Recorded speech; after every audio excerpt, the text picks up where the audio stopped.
Saudações, senhores e senhoras. Deixo a todos o meu olá. Gravar vídeos durante a tarde nos tira um pouco daquele preparo de gravar os vídeos à noite. Então, o cara fica pensando, como é que eu saudarei o pessoal? Lembrando que você aí que estará assistindo futuramente, não sei se é dia ou se é noite, mas sinta-se saudado. Costumo não falar também sobre datas, mas este vídeo de hoje está sendo gravado no dia 19 de novembro, Dia da Bandeira. Então, lembremos sempre da nossa pátria, da nossa nação, e não apenas a este solo, esse território ao qual nós estamos, mas aquele que cada um de vocês está, que pode ser em qualquer canto desse planeta, visto que, salvo engano, até na Estação Espacial Internacional, você pode assistir YouTube, tá? Então, hoje, Dia da Bandeira, é claro, para os brasileiros. Ontem, também uma data muito importante, para nós, do meio esotérico, dia 18 de novembro, dia do ocultista. Então, você sendo um ocultista, sinta-se abraçado. Meus caros senhores e senhoras, estamos então num novo momento do nosso projeto A História da Luz, depois de todo um movimento inicial, ao qual tivemos há alguns meses, abordando, explorando a temática esotérica, iniciática, tradicional, de uma forma um tanto superficial, digamos, propositadamente superficial, pois são os episódios introdutórios a nossas temáticas. Já vamos hoje com este episódio, presente transmissão, ao nosso terceiro programa, nosso terceiro episódio da série de aprofundamentos. Começamos essa série de aprofundamentos com nós temos roteiro aqui para uns 9 ou 10 episódios tratando sobre as iniciações do Ocidente, ou seja, a caminhada formal, tradicional, iniciática dos povos ocidentais. É óbvio que abordamos isso dentro de algo que já venha formalizado tradicionalmente, na nossa opinião, principalmente por tratarmos de uma caminhada templária, maçônica, rosacruciana, martinista. Claro, esse termo aí é o que faz parte do nosso projeto. Nós não abordaremos outras temáticas ocidentais além disso, pois elas são muitas vezes corruptelas, saindo deste ambiente templário rosacruciano, né? Ou, às vezes, algumas dissidências um tanto equivocadas da tradição esotérica ocidental. Então, dentro deste nosso projeto, a História da Luz, você verá sempre uma coerência dentro desta temática templária rosacruciana. É óbvio que falarmos de templário rosacruciano, nós falamos da origem vinda da tradição primordial, falamos também do início do proto-cristianismo ou destas três vertentes filhas de Abraão, vinda dos povos semitas. É óbvio que é algo originado do Oriente Médio, mas que hoje para nós, dentro de uma tradição esotérica, tradição esotérica ocidental, lembrando sempre, nós devemos muito a essa caminhada vinda da tradição primordial, do mítico lendário encontro de Abrão, né? Ele ainda não tinha o segundo A no seu nome, Abrão com Melquisedeque, esta formalização da religiosidade monoteísta junto aos povos semitas, depois disso partindo para um proto-cristianismo, um cristianismo primitivo também, fora da igreja romana institucionalizada. Aqueles que conhecem a caminhada iniciática sabem que o cristianismo há dentro dele a mais antiga vertente, que é a vertente iniciática, daquilo que nós chamamos hoje, dentro principalmente da caminhada martinista rosacruciana, das igrejas esotéricas. Não estamos falando de igrejas católicas, nós falamos aqui do fenômeno das igrejas veterocatólicas, ou seja, aquelas anteriores à Igreja Católica Apostólica Romana. Tá? O assunto de hoje abordará isso principalmente. Dentro dessa caminhada, deste nosso objeto de estudo, do aprofundamento dentro das iniciações do Ocidente, lembrando que teremos depois mais cerca de 11, 12 episódios falando sobre um aprofundamento nas ciências sagradas, ou seja, alquimia, astrologia, cabala e hermetismo. Nós vamos tratar agora deste fenômeno das três linhagens que nos possibilitam toda a jornada tradicional iniciática dentro do Ocidente. Hoje, então, já vamos para esta primeira vertente, seja uma vertente que vai beirar religião e iniciação, exoterismo e esoterismo. Agradeço então novamente a cada um de vocês que sempre nos acompanha, agradeço aqueles que nos seguem nas diversas plataformas, as quais nós deixamos nossas mídias já salvas, seja Instagram, seja YouTube. Agradeço a vocês também que estão sempre entrando em contato conosco, tirando suas dúvidas, levantando questões polêmicas. Toda semana nós temos aí alguns queridos irmãos, queridos seguidores, que eu os conheço apenas virtualmente, fora aqueles da nossa vivência semanal, que trazem assuntos sempre relevantes. Tá? Até hoje posso dizer que o grande arquiteto me brindou apenas com pessoas que chegam com dúvidas relevantes. Então, agradeço sempre por esta bela jornada que medeia entre Jaquim e Boaz. Então, muito obrigado, muito obrigado, muito obrigado a cada um de vocês que estão aí, que divulgam nosso trabalho nesta continuidade, nesta transmissão séria do conhecimento tradicional e iniciático ocidental. Agradeço mesmo. Então, como de costume, antes de mais nada, a nossa prece de abertura, pedindo ao grande Deus, o grande arquiteto do universo, aos grandes mestres da fraternidade branca, a Yeshua, o Cristo cósmico, o iniciado perfeito, a Ruach HaKadosh, o sopro do santo, ou seja, o Espírito Santo. Peço também as luzes crísticas de Hod, de Elohim Tsabaot, do arcanjo Micael, de todos os Beni Elohim, que nos permitam esta docílima, sempre presente, companhia do nosso muito amado Anauel. Que assim seja. Seguimos então, meus caros, ao nosso episódio de hoje. Este episódio, então, é o terceiro episódio da série de aprofundamento do nosso conhecimento, aquele que nos apresentará a primeira das três vertentes tradicionais das iniciações do Ocidente. Avançaremos, né, neste assunto, neste belo momento de hoje. Esta, então, a primeira vertente da tradição ocidental.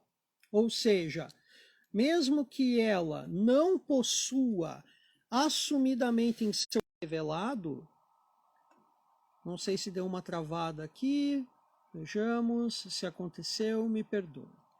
Nós temos, então, assumidamente em seu seio um esoterismo, não temos assumidamente em seu seio um esoterismo revelado, exposto ao conhecimento de todos, ou digamos que ao menos o tenha ao alcance do seu público nos dias atuais. Sabemos que, por meio dela, houve no passado algo de extrema importância para formalizar o início ou seja, o surgimento da iniciação ocidental moderna. Este caminho que veremos logo adiante hoje, surgido e formalizado em determinado e importante momento mítico, histórico e sacralizado pela existência da religião cristã, e que esta lembremos, sempre surgida do judaísmo, essa filha mais velha de Abraão, que por meio dos semitas, surge para o Ocidente no caso específico da sua origem tradicional hebraica. Nosso escopo hoje é falar de alguns detalhes destes apontamentos, levando ao seu desfecho no próximo episódio, que será falar dessa origem agora citada como algo extremamente valioso para todos nós. Mas, lembremos sempre, não a nós, Senhor, não a nós, mas para que teu nome seja louvado por teu amor e tua verdade.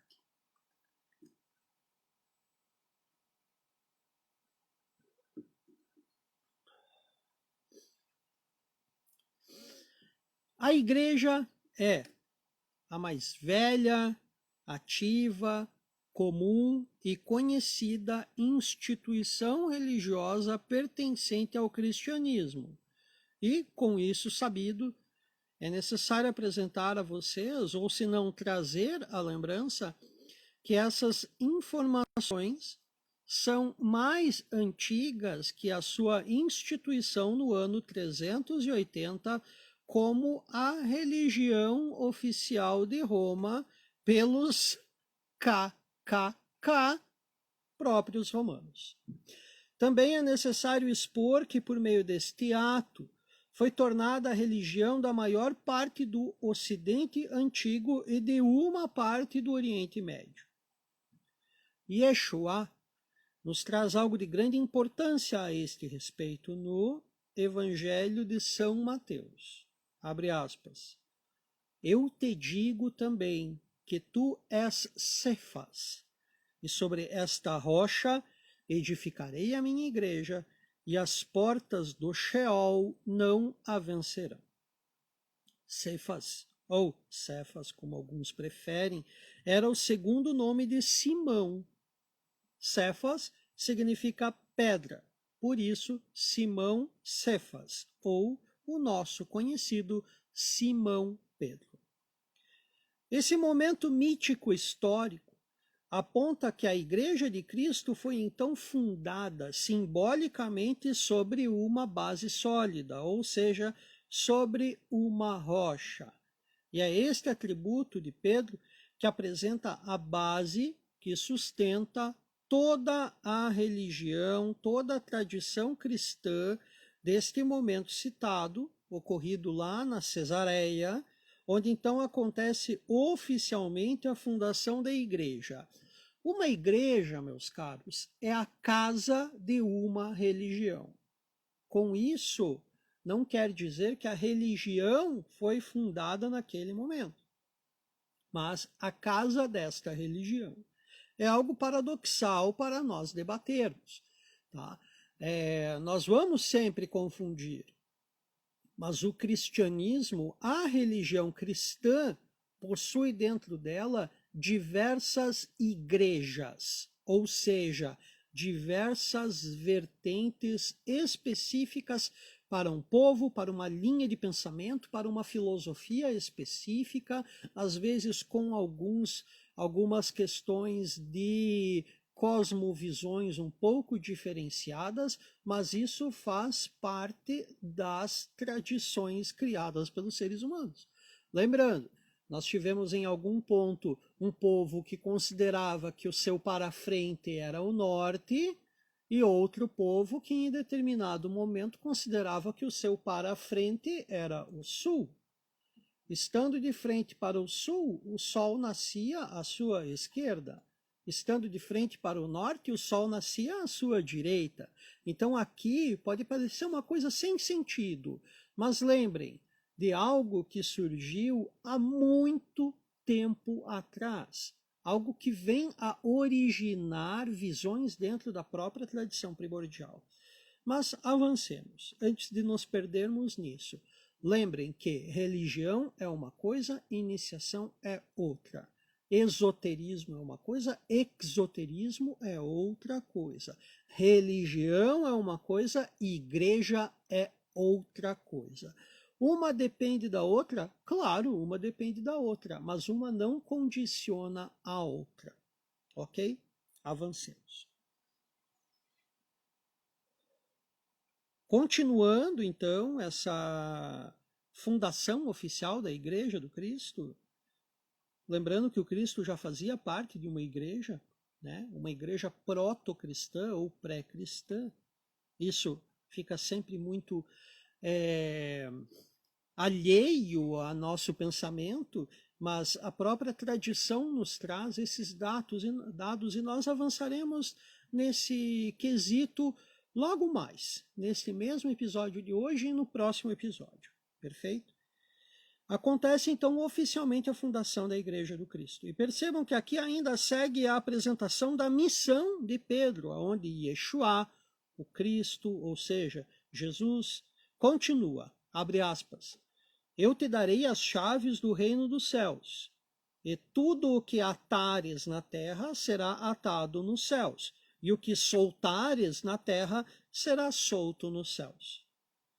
Pedro aqui é, então, além de pedra fundamental desta obra, com a investidura de uma função ou de um cargo, ele é tratado como o primeiro pontífice dessa igreja, sendo a palavra pontífice, alguns aí já sabem o que significa pontífice, mas vale a pena lembrar, pontífice é um designativo daquele que constrói pontes.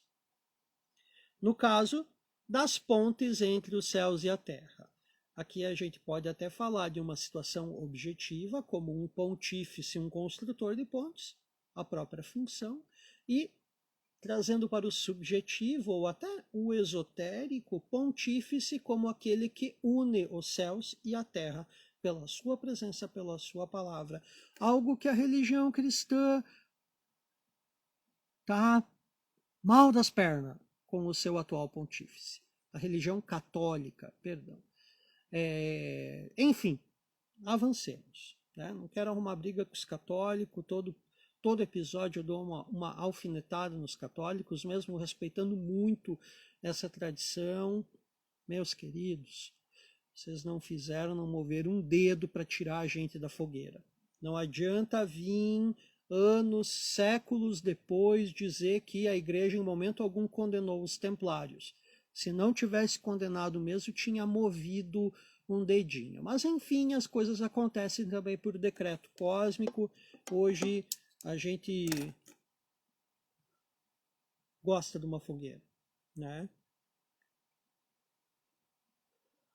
Enfim, falamos aqui do pontífice. Essa missão, então, o qualifica para trabalhar com ardor e paixão pela obra do divino reparador dos mundos, ou seja, de Yeshua, o Cristo, fazendo, segundo a sua escolha ou não, pontes entre os céus e a terra sobre a sólida base da Igreja do Cristo.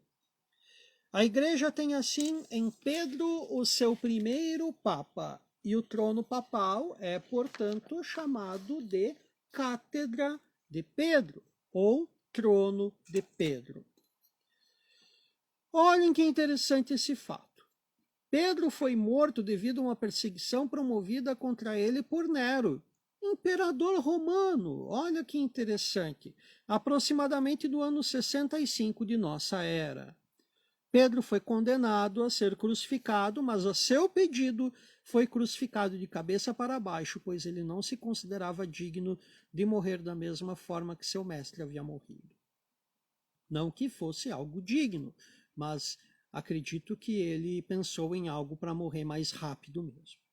Vejam a mesma Roma. Vejam, meu amigo católico. A mesma Roma que perseguiu e matou muitos cristãos foi a mesma que absorve o culto destes como religião oficial. Mais interessante ainda é ter como seus mártires aqueles os quais ela mesma matou no passado. Pois é. O cristianismo é repleto de símbolos em toda a sua saga mítico-histórica. E ao debatê-los, meus caros senhores e senhoras, digna audiência, temos a constante presença de dilemas que são próprios de interpretações feitas de forma conflitante. Deixando claro, temos de um lado as recentes interpretações feitas por arqueólogos e historiadores e de outro lado as interpretações feitas pelos constantes dilemas avaliados por teólogos há cerca de 2000 anos, frequentemente, constantemente, avaliada por eles e pelos seus pares. Estou falando aqui dos teólogos.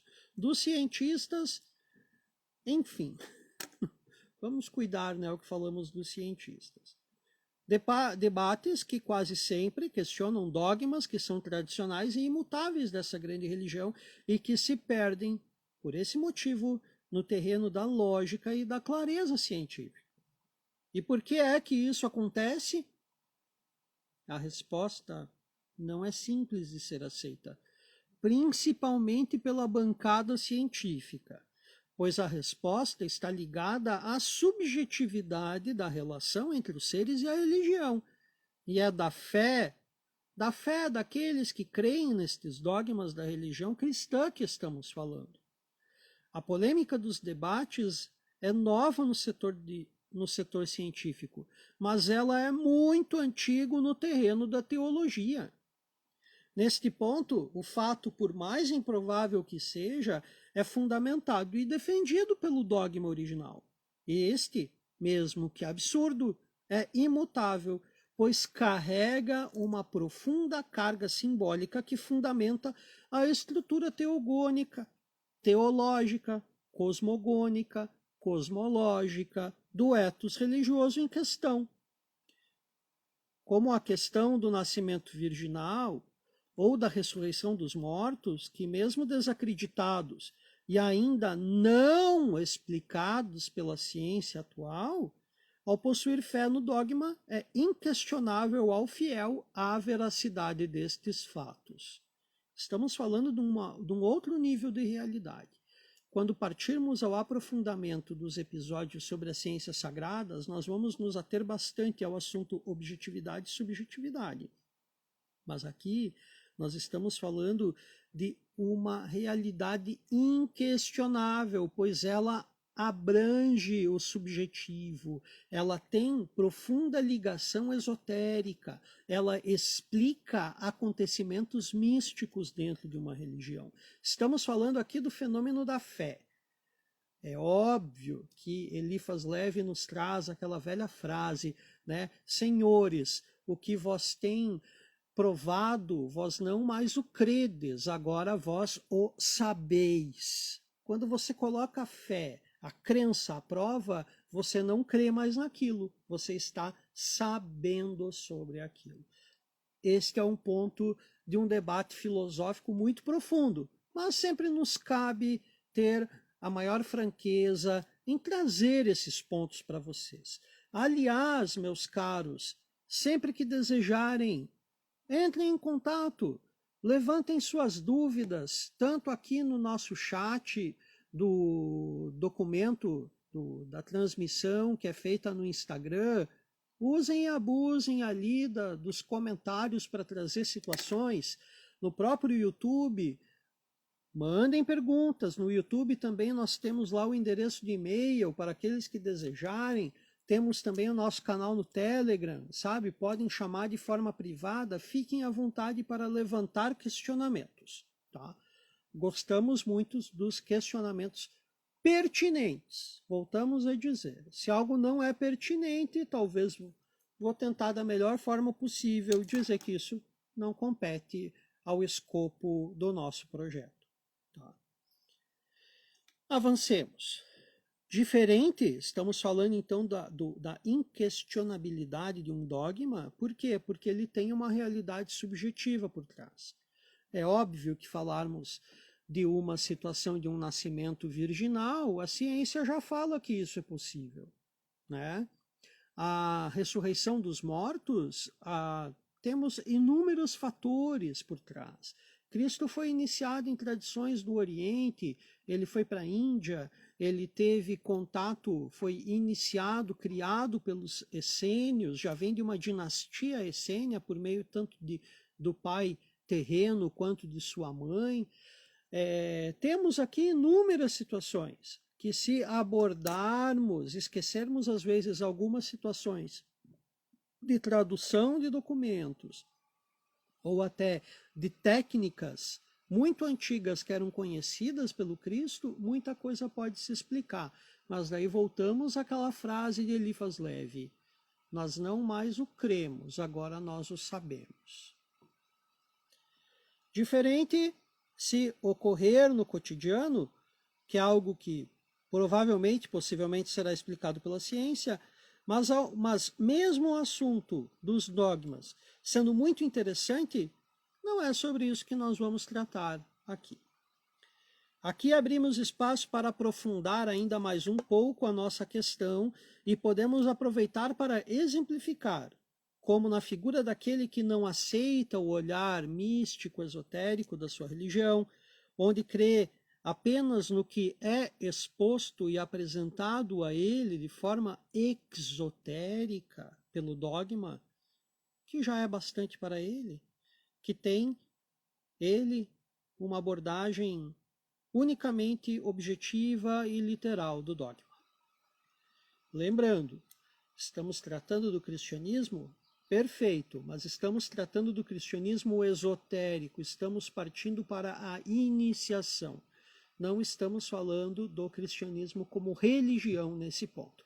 Estamos falando do fenômeno esotérico do cristianismo. Aqui é exemplo da cruz, para pegar isso como simbólico e trazer uma clareza ao nosso pensamento. Esta é apenas uma cruz que serviu para suportar o peso e o martírio daquele que nela foi flagelado. Tem ele sua representação, ele, a cruz como símbolo, sua representação simplesmente como símbolo de martírio e flagelo. Ponto final. O nascimento virginal é incontestável e a ressurreição também segue nessa literalidade. Ao abordarmos o conhecimento esotérico dessas informações, profundas em carga simbólica, muitos sentidos ocultos revelam-se para aqueles que nessa vereda se integram, abrindo um olhar para possibilidades de conhecimento que vetam eventos sobrenaturais, mas que apresentam ao que busca solucionar estes mistérios os conhecimentos ocultos que eram dominados por nossos ancestrais iniciadores. Assim exposta essa introdução a alguns mistérios, aqui então abriremos nosso trabalho com a vertente esotérica do cristianismo, ou seja, a primeira das três vertentes as quais nós já começamos a abordar no episódio passado.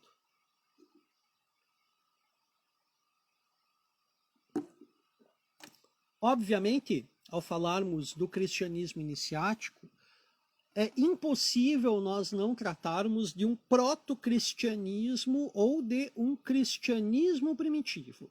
Ou seja, lembra que eu comentei há pouco que o Cristo já tinha uma igreja, ele já pertencia a um núcleo iniciático, ou seja, ele vem de uma escola de mistérios. Lembrando que no passado, meus caros senhores e senhoras, meus dignos, que investem seu tempo aqui conosco, ou seja, estão perdendo tempo, porque às vezes eu acho que eu só falo balela, meio louco, segundo a minha companheira. Vejam, falamos aqui de um momento em que iniciação, religião, escolas de mistério eram intimamente ligadas. Elas faziam parte de um grupo de pessoas muito específica, que saía daquele tipo humano que tinha uma média de vida ali entre 30 ou 28 e 37 anos de idade. Compreendem? Pessoas que tinham maus hábitos alimentares, péssimos hábitos de higiene, diferente daqueles que já estavam dentro de uma escola de mistérios e que são lendários, né, que se dizem que fulano de tal viveu 900 anos. 900 anos na contagem deles, mas é muito certo que talvez eles chegaram ali pertinho dos 144 anos. Tá? Imaginemos um momento onde a humanidade ainda era muito restrita a questões alimentares, a questões de saúde, a questões de higiene, a questões de zelo consigo mesma, e que a partir do momento em que alguns se sentiam chamados por aquela escola de mistério e que iam lá e tinham o ímpeto de bater a porta, alguns eram atendidos. E dentro disso vinha, como Pitágoras tinha na sua escola, todo um específico processo de instrução deste iniciado ou deste neófito em novos hábitos de higiene, sejam eles físicos, alimentares e intelectuais. Tá? É um assunto muito amplo, mas acabará nos levando a outras vertentes também de conhecimento, né? Vamos aqui então ao foco específico do episódio de hoje, que é este proto-cristianismo ou cristianismo primitivo, ou seja, aquela vertente do cristianismo esotérico, ou das igrejas iniciáticas, do cristianismo oculto, aquilo que os iniciados já leram e conhecem, principalmente os ligados às escolas rosacrucianas martinistas. Tá? Vamos retornar a nossa história ao deserto, deduzindo certos desenvolvimentos conforme nos são de conhecimento tradicional do segmento que ali se originou. A certo ponto do caminho, na amplitude árida, alguns cansaram de habitar tendas, a marca registrada do nomadismo, e decidiram fixar residência em locais onde mais lhes apraziam.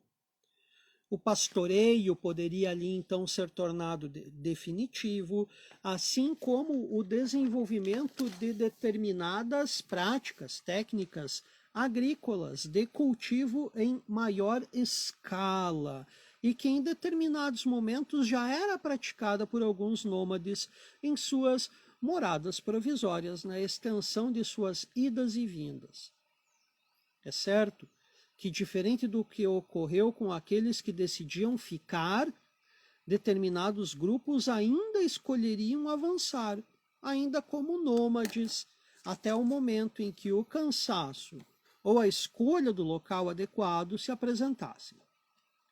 É inegável que em certos pontos, onde cada nômade decidia pelo sedentarismo, uma nova visão social era decretada pelos seus patriarcas, ou seja, aqueles, os anciões, os mais velhos. Lembrando que essas sociedades primitivas elas eram um tanto sinárquicas, desde os conceitos que seriam as regras primais e fundamentais desta proto-comunidade, até aquilo que serviria como uma raiz linguística, também ao envolvente devocional religioso deste novo povoado que ali se formaria. Pensando que estes povos nômades sempre partiam de cultos animistas, fundamentalmente politeístas, cada povoado definiria neste assentamento particular um deus, uma deusa, ou mesmo um conjunto de deuses de culto principal, deixando os outros como secundários ou até como entidades estranhas ao culto natural que ali se desenvolveria. Destes aspectos, até a formação das presentes grandes cidades do Oriente Médio e nos arredores do Mediterrâneo, muito tempo passou, e inúmeras condições foram apresentadas aos que por ali caminharam.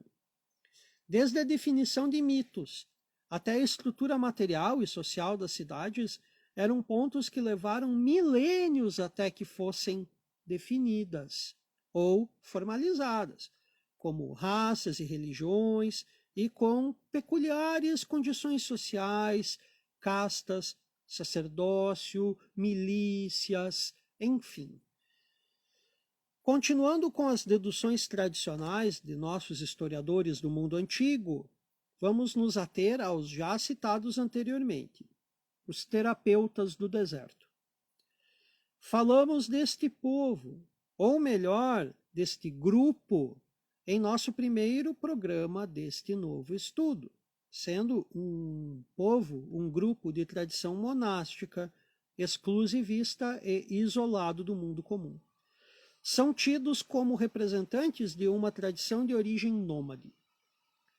Quando passavam pelas cidades próximas de seus acampamentos, tinham como atitude comum auxiliarem os doentes e praticarem a caridade com os necessitados.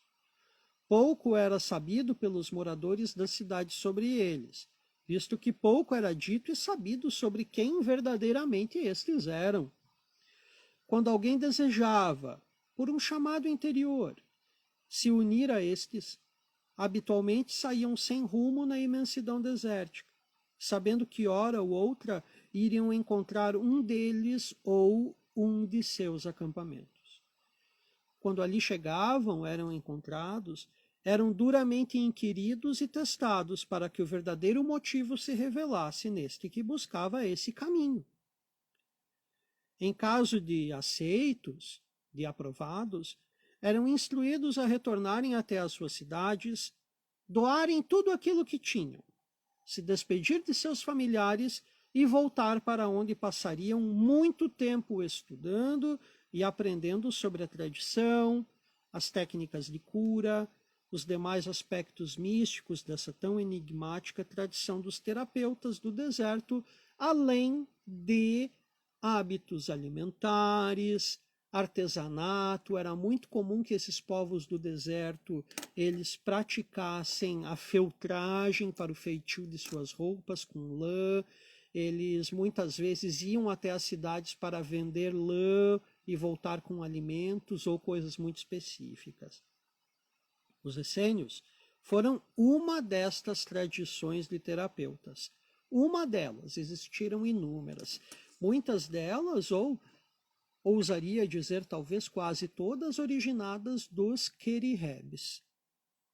Hoje conhecemos estes grupos como gnósticos, cristãos primitivos, povos do deserto, terapeutas do deserto. Mas uma questão era muito comum entre todos estes povos, todos esses grupos de terapeutas do deserto, que estes praticavam o monoteísmo. E aqui vem a ligação com o que também era conhecido dentro dos inúmeros templos. Na verdade, melhor expondo aqui, a ligação com aquilo que sempre foi de conhecimento dentro dos templos pelos sacerdotes de toda a antiguidade. O mito do Deus único é o mito inicial de todas as antigas religiões, mesmo as politeístas. Aqui, em geral, vemos que a unidade, em determinado momento, movida pelo impulso criativo, gera um ovo primordial, gera ou cria um ser andrógeno, ou retira a parcela sombra do caos e gera ali um mundo que será habitado por um casal primordial. As visões são inúmeras, variando aqui de recursos embasados na ludicidade necessária para explicar a geração de filhos e filhas como deuses maiores e deuses menores. E por aí vão os inúmeros mitos originários, ou mitos primais. A semelhança com os mitos criadores pelo mundo da tradição hebraica não são muito diferentes do que temos notícia daquilo que era mantido velado pelos sacerdotes egípcios. Por exemplo, no específico particular sobre o monoteísmo. Falar dessa caminhada que frutificou em uma das mais lendárias caminhadas dentro da igreja é muito necessária para avaliarmos por onde a luz passou até chegar nela e dela até nós. Todo o Ocidente deve a estes que travaram há milênios atrás caminhadas intermináveis rumo a terras míticas ou rumo ao próximo horizonte com um pasto verdejante para suas cabras e ovelhas, esgotarem. De nômades para sedentários, de acampamentos de tendas para grandes cidades de pedra ou adobe, do politeísmo animista até o monoteísmo, o ser humano mostra que é uma raça muito próspera e resiliente quando deseja progredir rumo a este progresso. Uma raça extremamente resiliente, formada por indivíduos imensamente frágeis, como nos lembra o grandioso Antoine Fabre d'Olivet na sua História Filosófica do Gênero Humano. Continuaremos no próximo episódio, ainda com a nossa caminhada em direção até aqueles que tiveram acesso a um esoterismo muito específico da cristandade, ou seja, aguardem o próximo episódio. Ouso dizer, aqueles que formaram o que conhecemos por esoterismo da Igreja Cristã, mas com uma vertente puramente iniciática. Não a nós, Senhor, não a nós, mas para que o teu nome seja louvado. Até lá, meus caros. Fiquemos todos no bem, sempre.